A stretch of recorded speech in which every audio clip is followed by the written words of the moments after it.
Inilah 10 tempat ajaib di bumi yang pernah menjadi lokasi turunnya malaikat Jibril.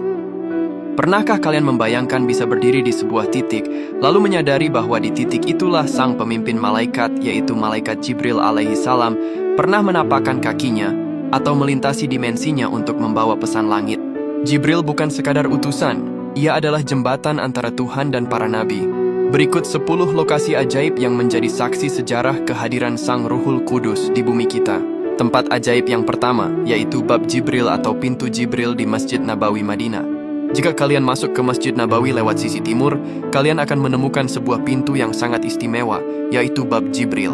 Dinamakan demikian karena Jibril sering kali turun dan masuk melalui pintu ini untuk menemui Rasulullah.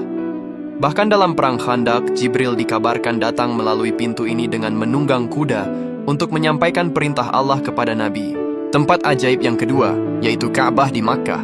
Ka'bah bukan hanya kiblat manusia, tapi juga pusat perhatian malaikat.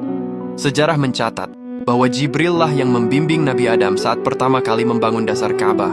Bahkan ketika Nabi Ibrahim dan Ismail membangun kembali Ka'bah, Jibril hadir menyerahkan Hajar Aswad, yaitu batu dari surga, sebagai pelengkap bangunan suci ini. Tempat ajaib yang ketiga, yaitu Gua Hira di Jabal Nur Makkah. Inilah tempat lahirnya Islam.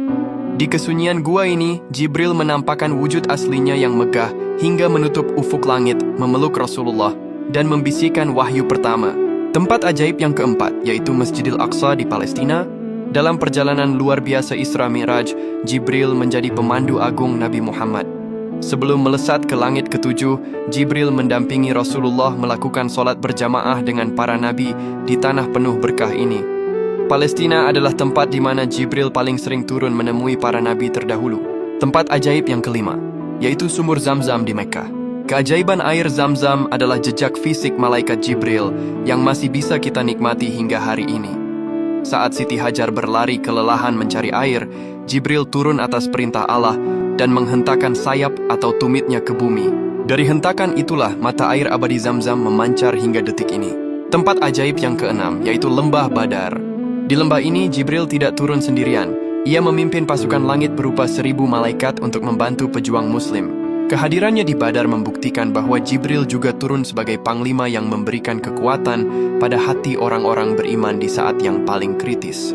Tempat ajaib yang ketujuh, yaitu Bukit Tursina di Mesir.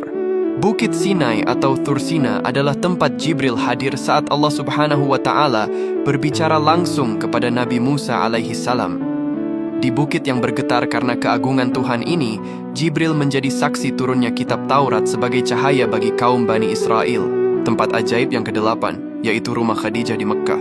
Rumah ini adalah tempat favorit Jibril di masa awal kenabian.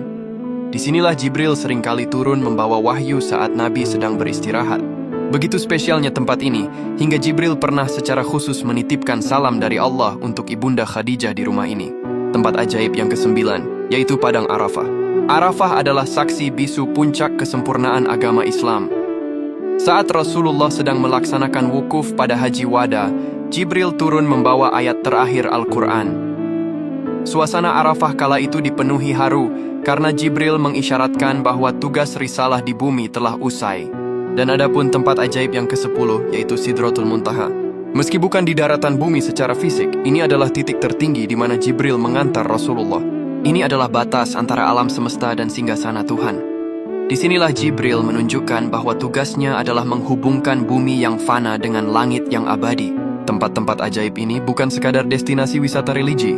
Mereka adalah pengingat bahwa bumi kita pernah disentuh oleh kesucian cahaya langit. Saat kita mengunjungi atau sekadar mengingat tempat-tempat ini, kita seolah sedang menyambungkan kembali tali spiritual kita dengan Sang Pencipta melalui jejak Sang Pembawa pesan, yaitu Jibril alaihi salam. Allahumma salli ala Sayyidina Muhammad.